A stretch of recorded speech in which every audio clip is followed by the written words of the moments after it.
nurses, the pharmacists, and social. You are listening to KLRN Radio, where liberty and reason still reign. Hi, I'm Jay Farner, CEO of Quicken Loans, America's largest mortgage lender. Spring will be here soon, so if buying a new home is on your to-do list, right now is the time to call Quicken Loans. Learn about which mortgage options make sense for you and get a jump on your competition. With our exclusive Rate Shield approval, the low rate you lock today is protected for up to 90 days while you shop for your new home. With a Rate Shield approval, if rates go up, your low rate stays locked. But if rates go down, you get that new, even lower rate. Either way, you win. Talk to us today at 800-QUICKEN or go to rocketmortgage.com to take advantage. Here's another great reason to work with us. For a record 9 years in a row, J.D. Power has ranked Quicken Loans highest in the nation in customer satisfaction for primary mortgage origination. Again, to lock in today's low mortgage interest rate and get the security of our exclusive Rate Shield approval, call us today at 800-QUICKEN or go to rocketmortgage.com. For J.D. Power award information, visit jdpower.com. Rate Shield approval only valid on certain 30-year fixed-rate loans. Call for cost information and conditions. Equal housing lender. License in all 50 states. NMLS number 3030. Hi, welcome to this Subway ad for the new Sesame Ginger Glazed Chicken Signature Wrap. How would you like it? I'll take a... Sports announcer at home? Yeah, how'd you... We just know. My wife picks up the new Signature Wrap. It's got double the rotisserie-style chicken mixed with a sesame ginger glaze. She appears annoyed at me, but she shrugs it off. Those sweet and savory flavors are calling her name. She lifts the wrap and she takes the bite! Incredible! And now she's closing the door on my... Subway, make it what you want. Limited time only at participating restaurants. Double meat based on average 6-inch sub. I'm little teapot, short and stout.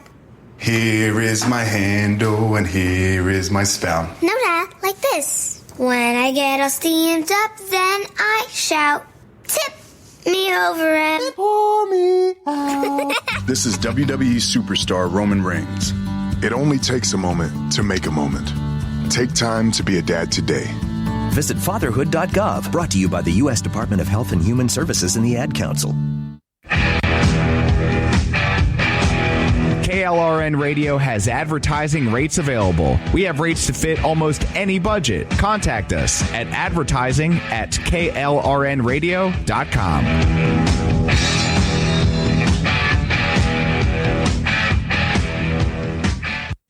It's the refreshingly non-political podcast about everything else.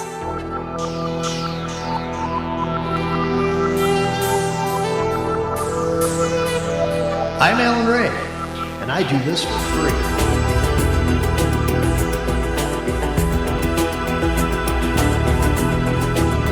For millions of years, mankind lived just like the animals. And something happened, which unleashed the power of our imagination. We learned to talk.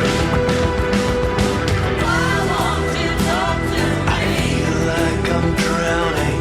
You'll never talk to me. You know I can't breathe now. What are you thinking? We're going nowhere. What are you feeling? We're going nowhere. Why won't you talk to me? You'll never talk to me. What are you thinking?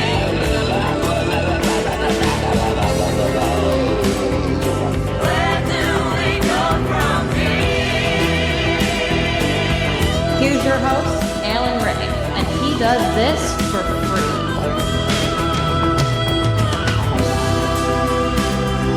It doesn't have to be like this.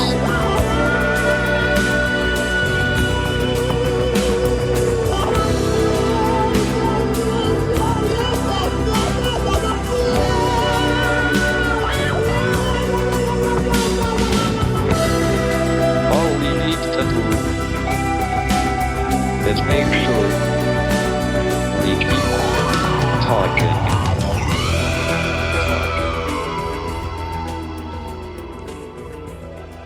Happy Friday, everybody. It is the refreshingly non-political podcast about everything else. I am your humble host, Alan Ray, doing this for free. Yes, it is another edition of I Do This for Free on a political free Friday night.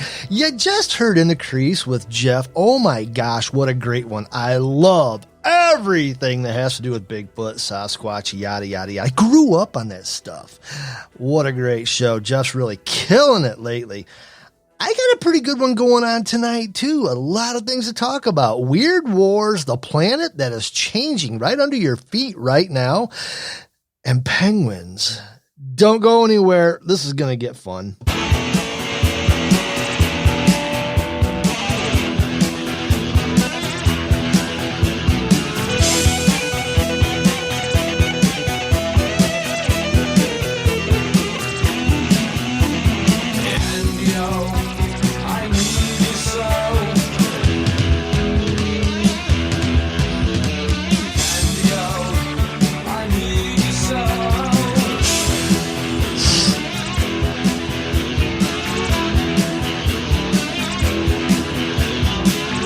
No, that wasn't me snorting cocaine off the belly of an Asian hooker. I was just trying to catch my breath. Michigan has gotten muggy. It's gotten nasty. And I'll tell you what,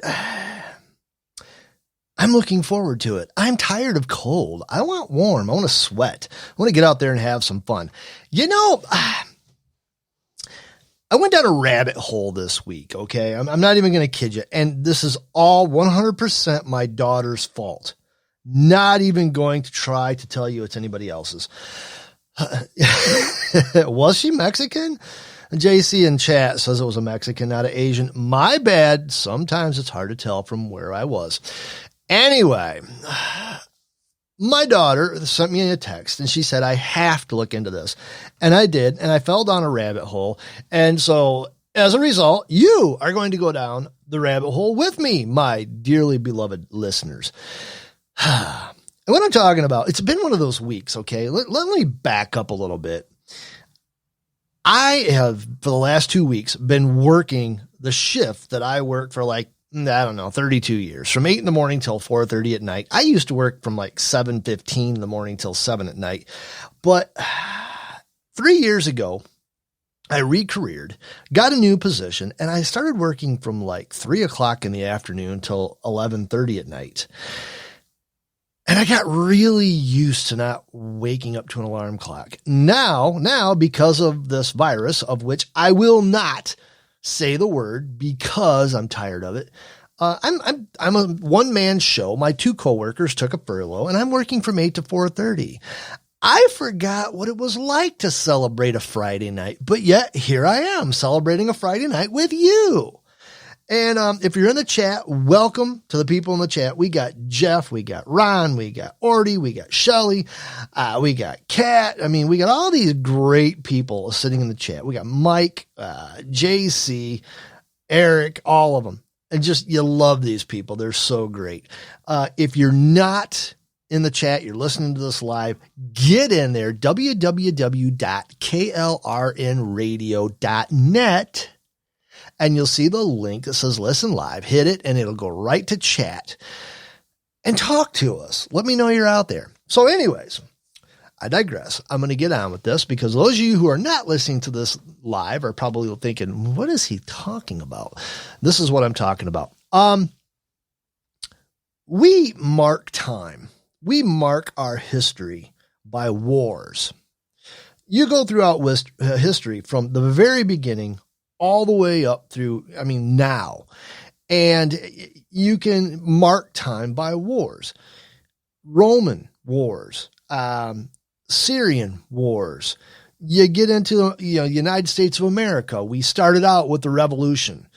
We had the War of 1812. We go to the Civil War. We go to World War I, World War II, Korean War, Vietnam. And there's little wars dotted in between all of that. But do you know there's a lot of wars that history seems to have just, like a cat in a cat box, kind of just buried over. And that's what I want to talk about today, at least for the first half of the show.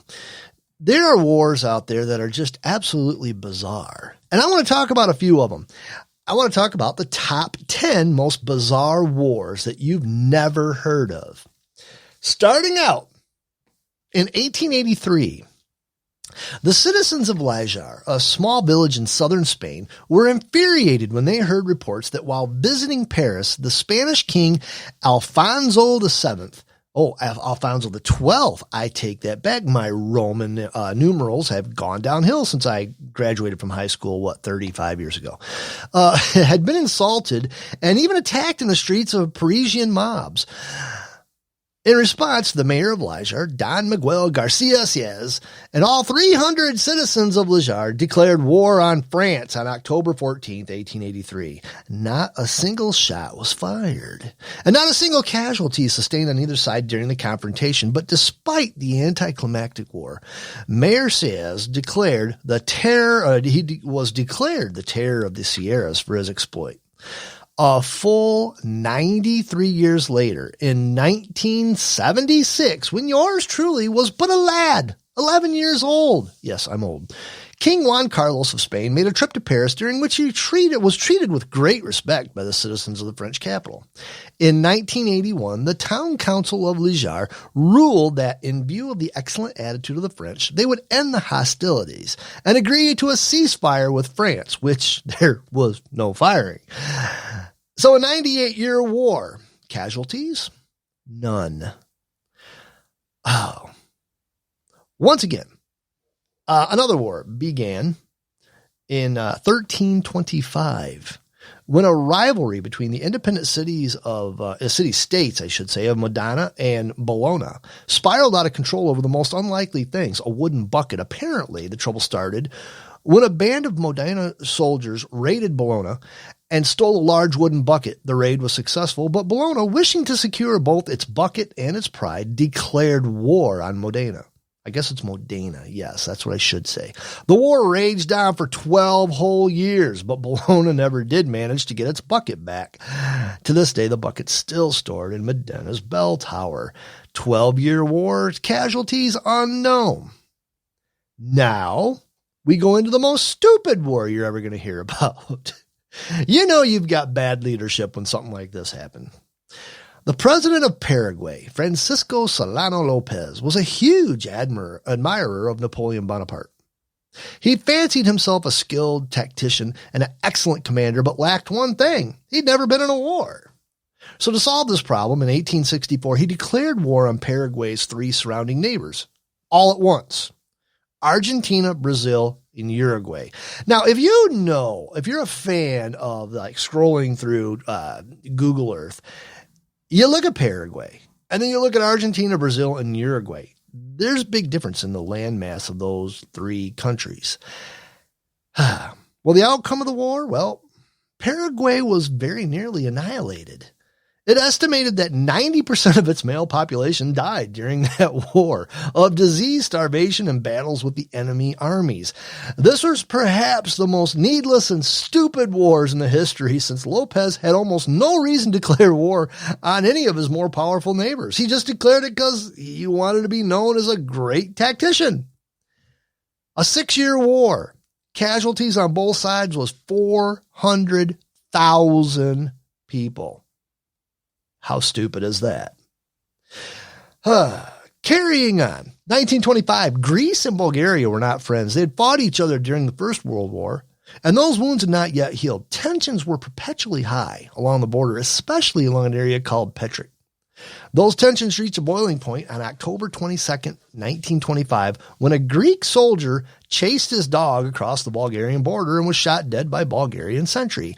Greece vowed retaliation and, true to its word, it invaded Petric the very next day. They quickly cleared Bulgarian forces from the area, but were halted by the League of Nations, who sanctioned Greece and ordered them to leave Petric and pay Bulgaria for damages. Greece withdrew its forces 10 days later and paid Bulgaria £45,000. The war duration? 10 days. Casualties? 52 dead on both sides. These are wars that you just don't hear about in history. Next one up, the Aroostook War was a military confrontation between the United States and Great Britain over the border of Maine. Talk about senseless. I take that back. I love Maine. My wife and I used to vacation in Maine all the time. I would move there except for the winter times. No. Anyways, after the War of 1812, British forces had occupied most of eastern Maine, and despite having no troops in the area, still regarded it as British territory. In the winter of 1838, American woodcutters cut firewood in the disputed area, and as a result, incited the ire of Great Britain, who moved troops into the area. American troops moved over as well, and it looked like a war was imminent. However, logistics on each side got snarled, and the Americans received enormous amounts of pork and beans due to a mistake in the supply department. This led to the war's most popular nickname, the War of Pork and Beans. For nearly a year, British and American troops waited each other out before their respective governments finally reached an agreement. Britain agreed to give America back to eastern Maine, and in return, American troops backed down. The Aroostook War was devoid of military combat, but there were still hundreds of deaths from diseases and accidental injuries. So you don't really have to fire a shot to have deaths in a war. This war, 11 months, casualties, 550 dead, both sides. Another bizarre war on American soil. The British-American War, the Pig War, was started when a British infantryman shot a pig that was wandering on American soil. The local American militia responded by gathering at the border and waiting for the British to make a move. Eventually, the British apologized and the brief war ended, leaving the pig as the only casualty. So a 4-month war, well, and you had one pig as a casualty. Pretty bizarre. Another war fought between the Netherlands and the Isle of Sicily. Isle of Scilly. Silly? How do you say that? I don't know. Which is located off the southwest coast of Great Britain. The war started in 1651, but like many wars of that era, it was not taken seriously and soon forgot about it. 3 centuries passed before the two countries finally agreed to a peace treaty in 1986, making their war the longest in human history. What is wrong with these people? You declare war on each other and then you wander off and forget about it. Were they stoned? This sounds like something a bunch of stoned people would do. War duration, 335 years and no casualties. Pretty bizarre. Moving on. Some wars begin with a surprise attack, others a massacre, but this one began with a football game. And by football, I'm talking European football, you know, the kind with the round ball, not the oblong ball. It's not really football, it's soccer. But we know that. A football game between El Salvador and Honduras in 1969. El Salvador lost the game and tensions rose and rose until on June 14th, the El Salvadorian army launched an attack on Honduras. Surprised by the sudden violence of the Organization of American States, organized a ceasefire that was put into effect on June 20th, just 100 hours after the first shots were fired. So you have a 4-day war, 3,000 dead on both sides. I think we were better off with the pig.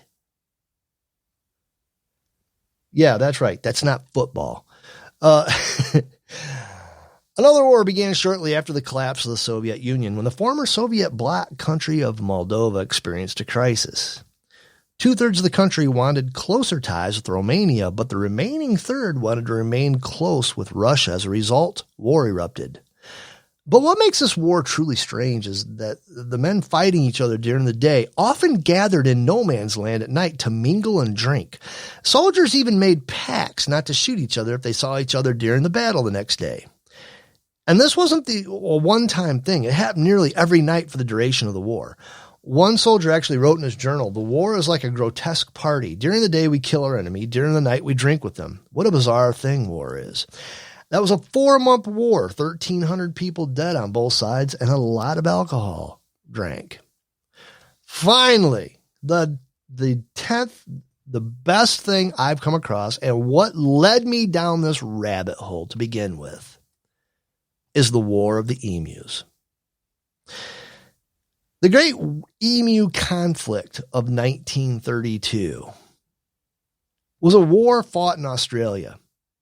Back in 1932, emus were causing chaos in Western Australia. In the district of Campione, emus are indigenous to Australia, and they're very large birds. Of course, they're flightless. We know that. The massive number of emus in the area was causing a concern to the locals. Now, Emus migrate from the coastal region to inland regions each year for breeding. An estimated 20,000 emus realized that the farmland that was newly cultivated there was a good place for them to breed and to find food. The farmers were obviously not happy because their wheat crops that they had just planted were being destroyed. The emus also damaged fences, which allowed rabbits to get through and to destroy the crops. Farming was already difficult before the emus appeared in the area, so the Australian government wasn't really providing the farmers with the subsidies which they had been promised at the time, and the wheat prices were falling. So a group of ex-soldiers who had settled in the area were sent to speak with the Minister of Defense, Sir George Pierce. In order to solve this problem, the military were sent to the region with machine guns. Sir George Pierce was ex-military, and the soldiers, now farmers, they were veterans from the war, requested that the machine guns be sent to the area. Being ex-military, they were all aware of how effective machine guns would be. But things didn't go quite as well as what they thought they should go. On the 2nd of November, 1932, military traveled to Campione, where some 50 emus had been seen. The birds were out of range of the guns, so the locals attempted to herd the emus into an ambush. However, the birds split into small groups and ran so that they were difficult targets. The first series of shots fired was ineffective due to how far away the emus were. A second round of gunfire was able to kill a number of birds. Later the same day, a small flock was encountered and perhaps a dozen birds were killed. On November 4th of November, Major Meredith had prepared for an ambush near a local dam, and over 1,000 emus were spotted heading towards their position. This time they waited until the birds were at point-blank range before opening fire. The gun jammed and only 12 birds were killed. The remaining emus scattered before the more could be killed. In the days that followed, Major Meredith chose to move further south where the birds were reported to be fairly tame. By the 8th of November, only 6 days into the war, 2,500 rounds of ammunition had been fired. Considering so many shots were fired, the emu casualties were not great. The number of birds killed is unclear. One account claims just 50. The others range from 200 to 500. Fortunately, the Major Meredith, the military had not suffered any casualties at the hands of the emus, and the emus won that war. Now, going down this rabbit hole, I have found that what happened was this. Emus, when they travel around, they have basically a head. They have a leader. And this was not known before this. This leader would literally put himself out there, and he would make sure that the rest of his group would run away. Now, these people would, these people were trying to kill these emus, and the heads would like dart back and forth and become the targets while the rest of them would sneak to the brush and get out of the way. The emus were, in fact, smarter than the soldiers in this particular instance. And so without arm and without really having too big of brains, the emus outsmarted the Australian soldiers. It's kind of an embarrassing moment in Australian history. Now, and I'm glad they pointed this out in the chat room, and I'm going to actually address this. Of note, and most people don't know this, Michigan and Ohio have not just been at odds with football. There was actually what they call the Michigan-Ohio War. What was it about? Well, basically, it happened right where I'm broadcasting from, Gadsden Studios in the southeastern region of Michigan. We fought over who got Toledo, Ohio. Toledo is right on a river. It's right on Lake Erie. It's a very important port, a very strategic place for commerce and everything. And apparently, Toledo, there was quite the skirmish. And there was pumpkin patch skirmishes, and there was a lot of vandalism and a lot of problems over Toledo, Ohio. The government had to step in and say, look, here's what's going to happen. We're going to give Michigan the Upper Peninsula, and in return, Ohio gets Toledo. I don't know about anybody else. I think that worked out really well for Michigan. I worked in Toledo for a year. I'll take the Upper Peninsula. No, I kid you. Toledo is not a bad place.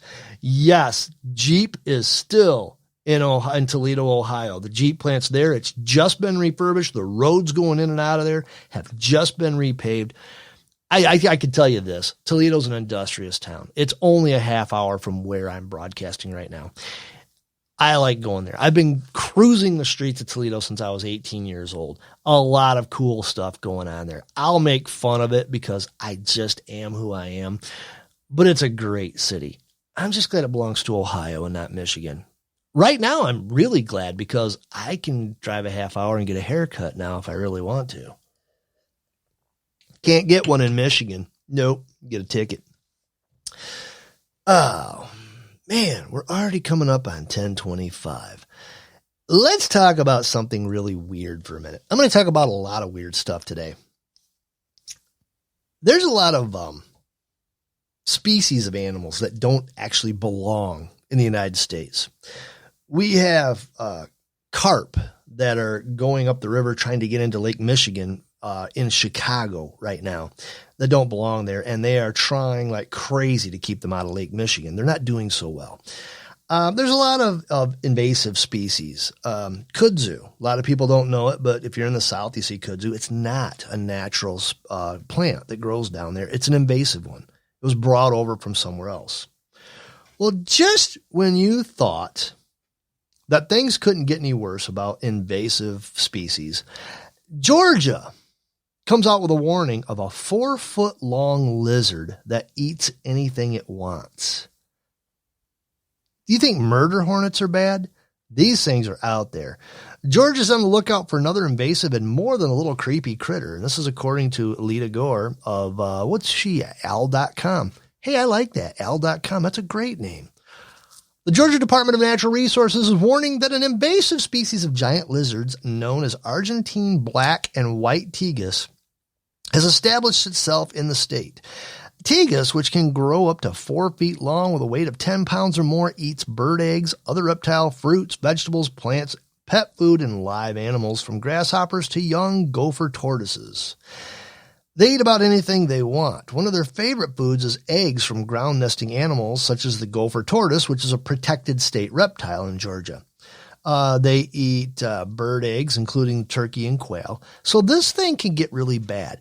This is a native to South America.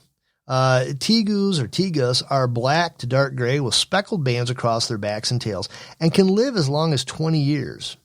And according to officials, are very strong swimmers, capable of staying underwater for a long time. They don't have very many predators here, and they can multiply quickly. A female can lay 35 eggs. That's kind of creepy. These things can grow up to 4 feet long. If you're living in Georgia, be on the lookout. I think that would just be yet another reason to carry a sidearm if I was living in Georgia. Wow. And taking a look at these things, they look kind of like a miniature Komodo dragon. They're creepy. They're creepy. I'm safe because they'll only last a little ways up here, and once it hits November and the temperature drops out, they'll be gone. I'm Alan Ray. This is a refreshingly non-political podcast about everything else. I do this for free on KLRNRadio.net in the chat. I hope you're there. It is a political-free Friday night. You just heard In the Crease with Jeff from Stoner Brewing. You're going to hear Juxtaposition after I get done bloviating for the next half hour. We're at the bottom of the hour. I'm going to take a little break. When we come back, I got a lot more strange, bizarre news you need to hear.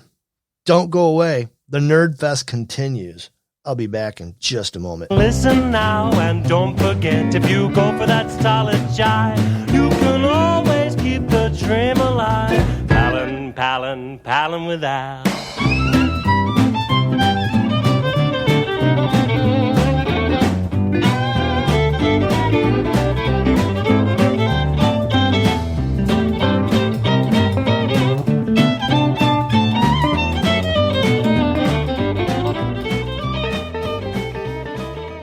My son was in the Army back during Desert Storm, but even then he wanted an MBA. He looked at a dozen schools, but only one offered the online education and flexibility he needed while he was in a tent in Iraq, Grantham University. Turns out that Grantham's been delivering affordable, relevant college and advanced degrees for over 65 years. Heck, if they can deliver a quality education to a soldier in a tent overseas, think about the flexibility Grantham can offer you so you can earn your degree too. It doesn't matter how complicated or full your life is. If getting a degree is on your bucket list, you'll want to do what my son did. You'll want to call Grantham. Find out how easy it is to get started on your education so you can check that college degree off your bucket list. Call Grantham right now, 800-910-1370. That's 800-910-1370. Flexible, affordable, relevant. Call 800-910-1370. Tired of paying outrageous prices for Viagra? Well, we have great news for you. Now you can finally get Viagra at huge discounts. Healthy Man allows you to save up to $500 on Viagra. Why pay U.S. pharmacy prices of $15 per pill or more when you can get Viagra for less than $3 a pill? Call today and get 40 Viagra pills for only $99. This can cost as much as $600 at your local pharmacy. You can't afford not to call us. If you want Viagra at the lowest prices, never pay $15 a pill pharmacy prices again. Get Viagra for less than $3 a pill. Call 1-800-516-7602 today and save up to $500 and get 40 pills for just $99. Healthy Man is fast, easy, and affordable. Operators are waiting at 1-800-516-7602 to take your call right now. Call 1-800-516-7602. That's 1-800-516-7602. Again, 1-800-516-7602. Attention business owners and independent contractors. This is a money-saving message from Tax Mediation Services. If your business owes $20,000 or more in taxes, we can help you today, right now. Listen, dealing with the IRS is no picnic. It's an intimidating and extremely stressful process, and you don't want to go it alone. Our attorneys know every law, every tax break, and every possible opportunity to help you resolve and reduce your tax debt. And if you owe more than $20,000, you may be at the top of their hit list. So don't take your tax debt lightly, because it will not go away on its own. The IRS can seize your bank accounts, your home, and even shut down your business. Call our tax experts today at 1-800-783-0810 and let us deal with the IRS while you focus on your business. That's 1-800-783-0810. Again, that's 800-783-0810.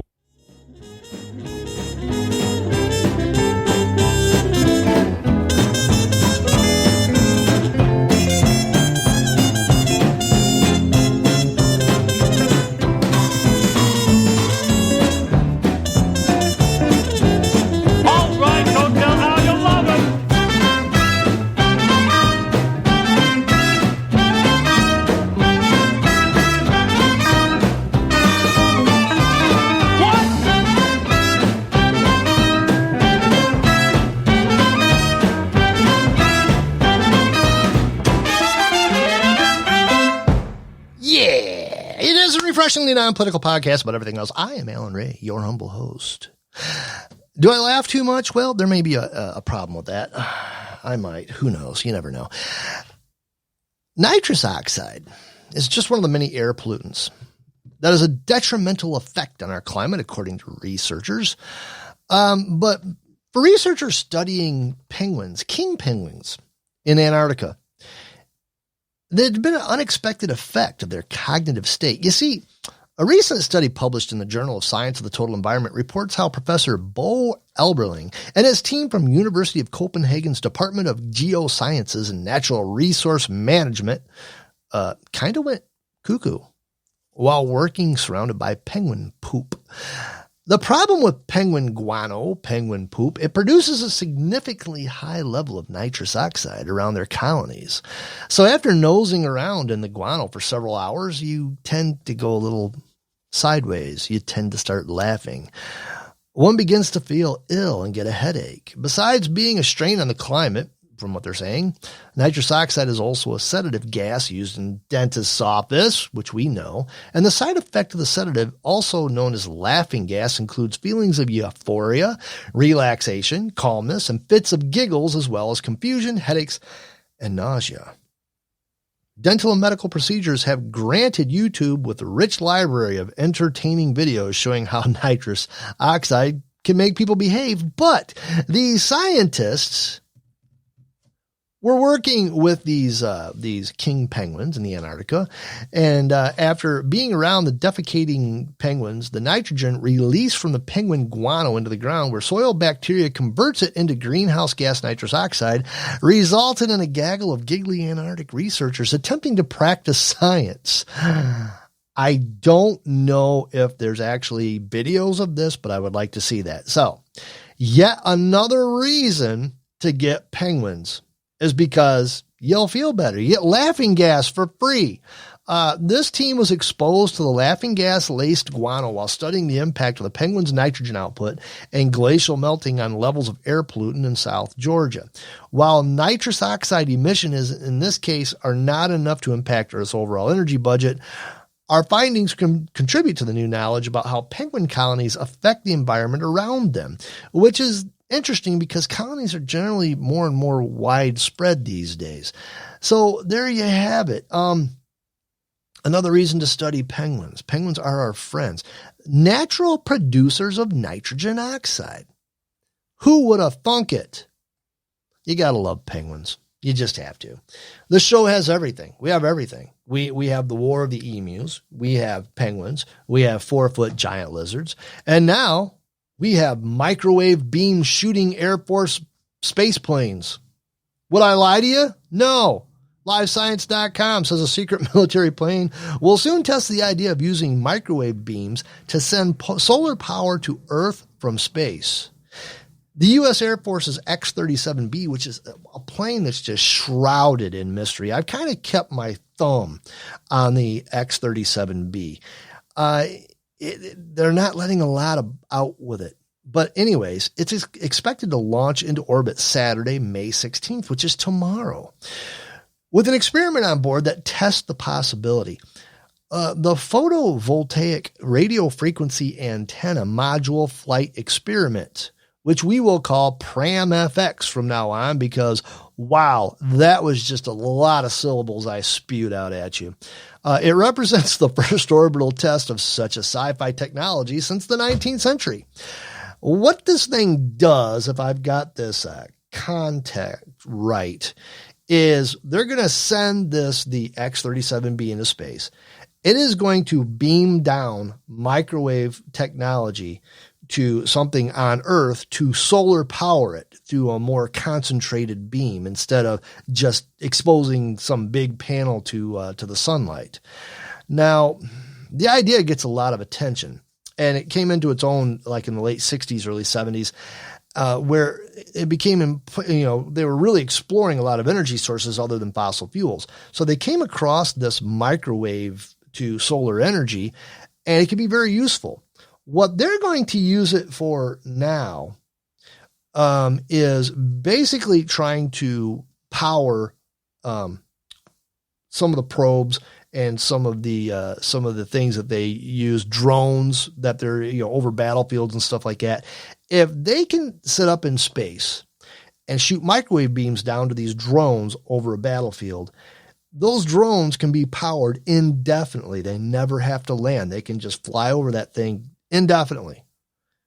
Now, in the future, this could come down to us getting in maybe an electric vehicle of some sort, and through the technology of GPS or something like that, these microwave beams can be shot down into our car, and we'll have popcorn in our car. No, they'll charge batteries while we're on the go, while we're on the move, and I can't see this happening without some sort of thing to charge you, but by the hour of electricity, because that's just not the way things work. But anyways, what they're going to do is they'll shoot these microwave beams down onto solar panels on the tops of cars, which they are.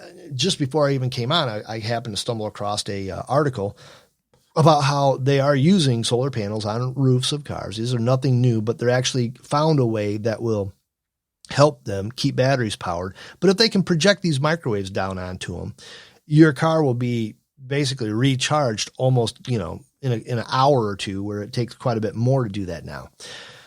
I still think you'll be able to pop popcorn in them, but that's just me talking. That's what I would rather have. I'll fill it up with gas. I really don't care. What I want to be able to do is go down the road and pop popcorn. That's just me. That's how I am. What else do we have here? Oh yeah, the earth is really freaking out right now. And not only do we have problems on the surface of the earth, and I don't really want to go into that because it's all you get on the news. I try to do this show, and I don't want to talk about what's going on outside your front door right now. We all know. It's on the news 24/7. It's on the radio. It's on the newspapers. They're just taking a hammer and pounding it into your face. What I want to talk about is things you don't know that are going on around the earth right now. The first one, and this is my good friend Ordy Packard, who is in the chat room right now, kind of turned me on to this, and I sunk down this rabbit hole, and it went on to another couple of rabbit holes. We have spoke a couple of different times on solar minimums, solar maximums, what the sun is doing out in space, how we have sent probes out into space to position themselves at different places in the sun so we can catch things like mass corona ejections coming towards Earth or something like that. Well, the dailymail.co.uk has come out, and I've seen a few articles on this. The sun has now gone down into lockdown. The big news this week about the giant burning, boiling, spinning thermonuclear reactor, which lies 93 million miles away from Earth, but is our primary source of life-giving heat and light, is that it's gone into lockdown. Forecasts of a lovely, long, blue-skied barbecue summer to perk up our enforcement staycations, perhaps. It might be pretty good news. At the very least, a spot of predictable, settled weather to keep our battered spirits afloat. Sadly not. It turns out that the sun has gone into a lockdown recession, or more accurately, a deep period of solar minimum, which is not good, especially not good for radio waves and getting, your favorite radio station tuned in. It means that the activities on the sun's surface have fallen dramatically, and the magnetic field has become weaker, letting into the environment more of the sort of cosmic rays that cause dramatic lightning storms and interfere with astronauts and space hardware. It can also lead to the explosions of sprites, which are clusters of orange and red lights that shoot out of the top of thunderstorms like 60-mile high palm trees into the sky, which are cool.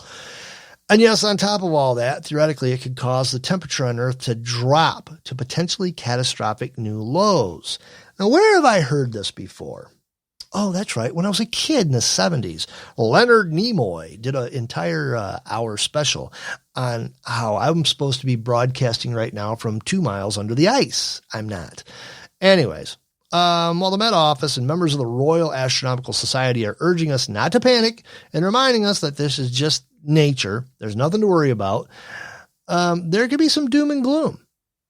And carrying on looking at some of these articles, we could have another blizzard of 78. If you're too young to remember, or if you're not from this area, the blizzard of 78 buried Michigan, Ohio, Indiana, Illinois, Wisconsin, right across that strip in just feet of snow. And not only did it do that, but immediately afterwards, the temperature dropped out to sub-zero. And it stayed that way for a couple of weeks. It was a really crazy time. A lot of people died in that snowstorm. Now, we have better ways of telling the weather now, so we can predict that kind of thing. And looking back up to the blizzard of 78, we know that it was 3 distinct fronts that met right over this area and stalled and just dumped tons of snow on everybody. We know that now. So we can predict that. We are a lot more accurate than we were in the 70s. So the sun has gone into a solar minimum, and we don't know if it's going to come back out anytime soon. Now, you heard this here about 4 weeks ago, 6 weeks ago, one of these, that we were talking about this.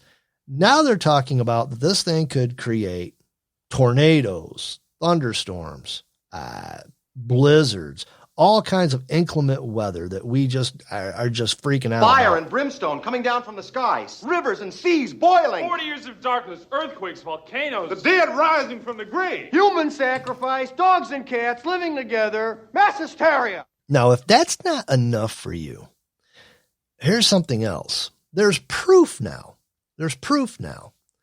that the core of the Earth spins. It's rotating. There's more than a little proof now. Geologists have been, and this, what is this from? This is from ZMEscience.com. Geologists have been debating for decades whether the planet's inner core is rotating or not. Now, new evidence obtained by the Chinese researchers seem to hint towards that it is, according to seismic data. The motion of molten iron alloys in the Earth's outer core acts as a planetary dynamo, generating a massive magnetic field called the magnetosphere. It extends for several tens of thousands of kilometers into space. And here we are. Nerdfest alert. Yep, this is a nerd alert. It's going to last for a while, too. Anyways, there's a lot we don't know about what's going on inside the planet. We can't get down there enough to really study it. The planet's core, we don't know what it does, but there's a complex physics to generate magnetic field. For instance, the North and South poles, and we're going to get more into this, have wandered. And over time, they've flipped periodically. For decades, the motion of the inner core has been a realm of theoreticians, but in 1996, Zayadong Song, now a geology professor at Peking University in China, detected seismic waves passing through the inner core that suggested differential rotation of inner core relative to Earth's surface.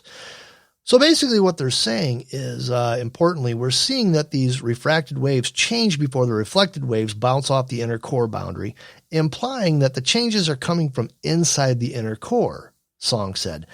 This work confirms that the temporal changes come mostly, if not all, from the body of the inner core, and the idea that the inner core surfaces changes are sole sources of the signal change can now be ruled out. So what's going on there is that the center of the Earth is rotating just like we're rotating. Everything's moving under your feet. If you live in California, it's more so than usual because this morning they had quite the fun. Nice big earthquake out there. It reached a pretty good magnitude, felt all over the place. Our own Ordy Packard, who's coming up on Juxtaposition, was woke up from it because he was in chat this morning on Rick and Stacy's show, The Daily Dose. And yeah, this may be why things are rotating under your feet. Now, here is something while we're on the subject of the Earth, and while we're on the subject of the Earth's magnetic field. Now, we have taken for granted for years that the North Pole and the South Pole are magnetic solids that, you get a compass and it points to true north. The problem is true north is moving. Our planet wears its magnetic field like an oversized coat, one that just doesn't fit comfortably.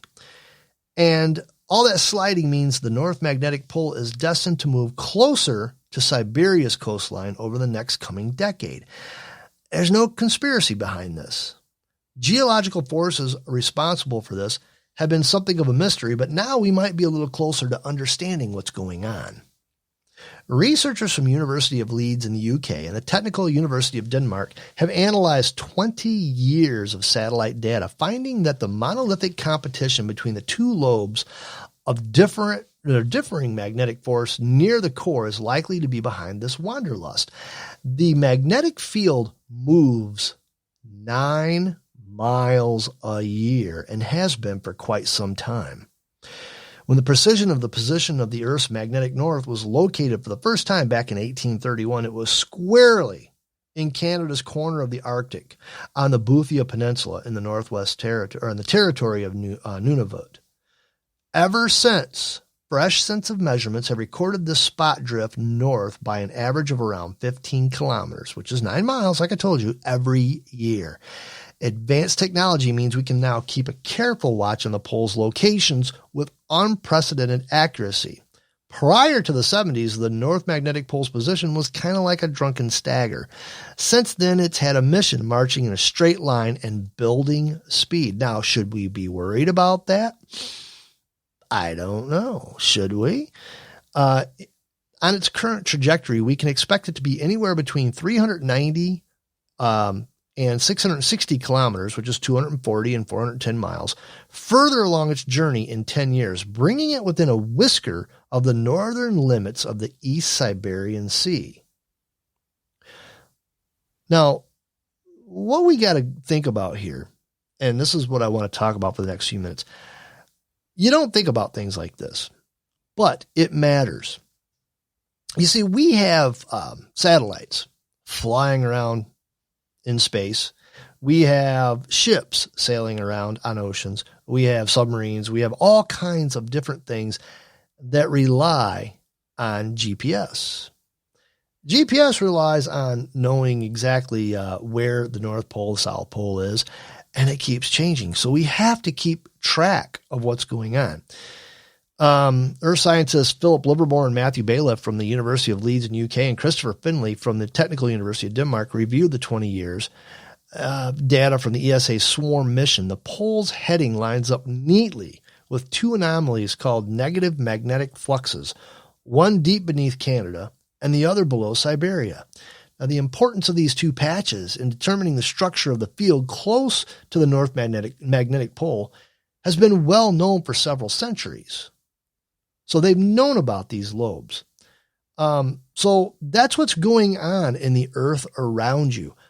Our literally true North Magnetic Pole is moving. Now, there's a lot of speculation. Will it flip? Will we reverse polarity? And what will it do if we reverse polarity?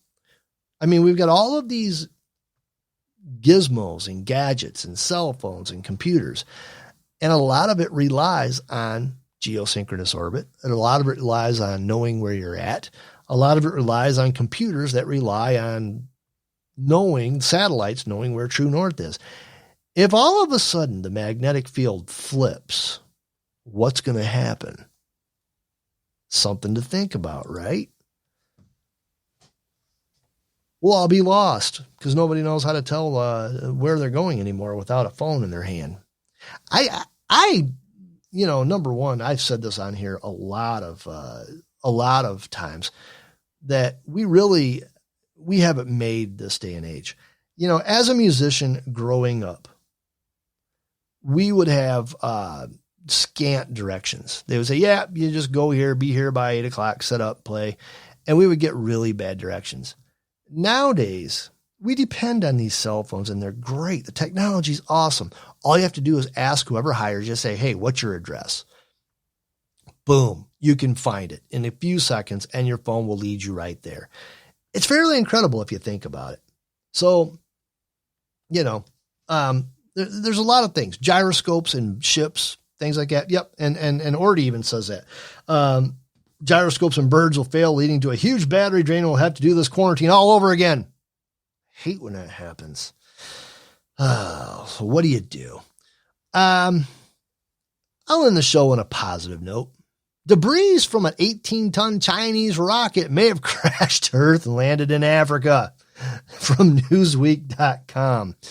Fragments of a large Chinese rocket segment that plummeted to Earth in an uncontrolled descent earlier this week, which means something screwed up. Shh, don't say that out loud. May have fallen on land in the Ivory Coast. Initial data indicates that the 18-ton, nearly 100-foot-long core stage of the Long March 5B rocket, one of the largest pieces of space debris to have ever fallen to Earth in an uncontrolled fashion, had smashed harmlessly into the Atlantic Ocean off the coast of Mauritania in West Africa on Monday. However, locals in the village of Mahonawa, which I think I'm saying that right. Mahonawa? Wow, I can't say that. That's words too complicated for me. And the Ivory Coast have found what appears to be a long metal pipe that reportedly fell from the sky. According to Jonathan McDowell, an astronomer from the Harvard-Smithsonian Center for Astrophysics who tracks space objects falling to Earth, Mahonawa is directly below the projected path of the Long March 5B core stage, around 1,300 miles downrange from where the rocket piece re-entered the atmosphere. So there's a really good chance that, yes, those villagers found there's reports of a 39-foot-long object crashing into the village, and it's probably that rocket. So your odds of being hit by a rocket have just increased ever so slightly. What an episode. We're already almost to the top of the hour. You know, it's always my goal that when you listen to I Do This for Free, that you walk away with it laughing a little bit, and you also walk away with it knowing something that you didn't know before. We went over wars that made no sense that nobody knew about. We went over debris falling from the sky and the earth changing from underneath your feet. You know, I'm looking at all this stuff, and like I said, I kind of went down a couple of different rabbit holes this week. Looking at the magnetic poles moving, looking at the sun pretty much going into a solar minimum, which is weather-wise can be very dangerous. I just get the eerie feeling that we are going to start experiencing weather patterns much like we did in the 60s to mid to late 70s, which really, and I lived through quite a bit of it, a lot of tornadoes, a lot of heavy blizzards, a lot of very inclement weather. So we're going to have to start focusing ourselves on being safe again. And wouldn't it figure, you know, we've got this virus that I'm not going to talk about. We have murder hornets. We have 4-foot-long lizards that eat anything they want. Now we're going to have to start worrying about the weather. I think the planet's ganging up on us. I just get that eerie feeling. Now we're going to have robots. Yep, there's going to be killer robots entering the earth pretty soon here. And oh, yeah, that's the other thing, too. We have UFOs. The government has come out and has told us that there's UFOs. They don't know if they're little green men from Mars. They don't know if they're just something that occurs naturally, but there's something out there. What a weird year 2020 is becoming. I don't know if I enjoy it very much, but we're going to get, yeah, it's exactly right. Jeff just put out a meme in the chat room. Says rule number 1, never set the time machine to 2020. That's what they're going to say, you know, 1,000 years from now. Oh, we got these time machines. Whatever you do, don't go back to 2020. It's just not a good year. Murder hornets, viruses, you got earthquakes, you got magnetic poles moving, solar minimums, 4-foot-long lizards, you got nitrous oxide pooping penguins. What else are you going to get this year? Oh, my gosh. We're winding this show down. I'm Alan Ray. This is the refreshingly non-political podcast about everything else. You got Juxtaposition coming up next, and I've been kind of scanning the chat a little bit while I'm talking. It looks like they're going to have a really good one. One of my favorite subjects, JFK. We hope you're really enjoying KLRN Radio. There's so much stuff on here, so much good content. You got, I mean, if there's something you like, stick with it. Investigate and explore all of the great programs we got going on. And it just seems like we're lining up more and more throughout the day. I mean, we're starting the morning with Rick and Stacy on the Daily Dose. That is a great show. It's, in fact, really, when you get up, I catch usually the first hour of it before I get to work. And then, you know, it's really hard to focus on it because I walk in the door lately and all heck's breaking loose and, you know, things are going crazy. But hopefully I'm going to get back to my original schedule where I can get up in the morning and drink my coffee at ease and do my own thing for the first few hours. Oh, we can only hope so. I miss my afternoon shift. However, that being said, stay tuned for Juxtaposition coming up next. I'm glad you guys tuned in to I Do This for Free. I am Alan Ray. Man, I tell you what, I can't wait to do another episode of this. Next Friday, yes, I will be doing a Hardcore Patriot. Hopefully, I'll just keep doing back and forth between Hardcore Patriot and I Do This for Free. And there may be another show for me coming up pretty soon. We'll discuss it. Until we meet again, we'll talk again soon.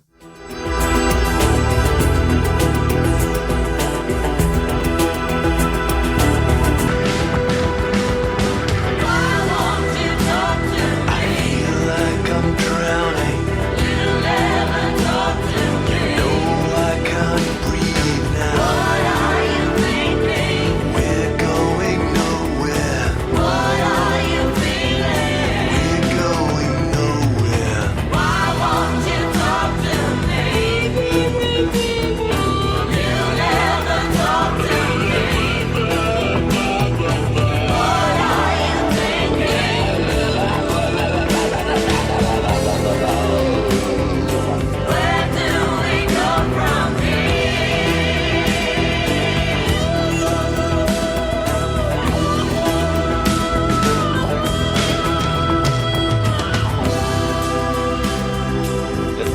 have to be like this.